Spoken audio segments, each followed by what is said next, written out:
Hey guys, it's your boy Bio Savage. Today I'm going to show you guys how to fill holes, indents, staple removal holes that you might find in your hardwood floors or just regular flooring of any type.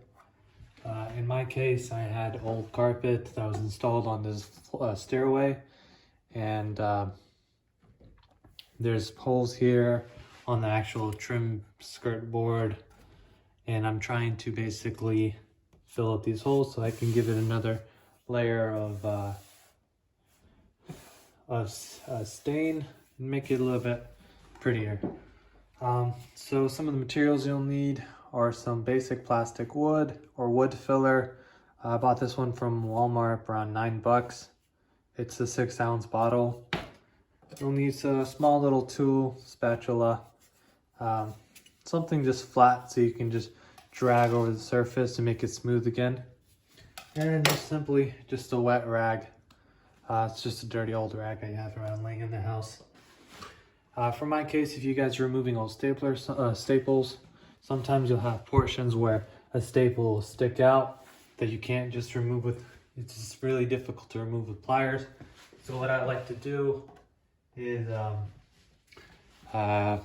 just use something with a flat tip, maybe an old nail.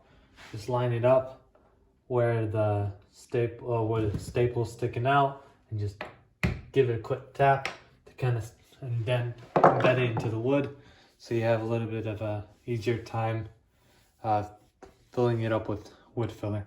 So just a quick process. You just want to grab a little bit of wood filler, just a small little dab on your finger, just a little pea-sized amount. You just want to run it over the surface, just a little bit. And what I like to do is just run my flat paint scraper over it, let it dry, and then just try to chisel away any excess. I wouldn't worry too much about that excess mark around the hole. Just grab a wet rag and just wipe it off once it's dry, preferably. In my case, I'm a little bit impatient, and that's how it's done.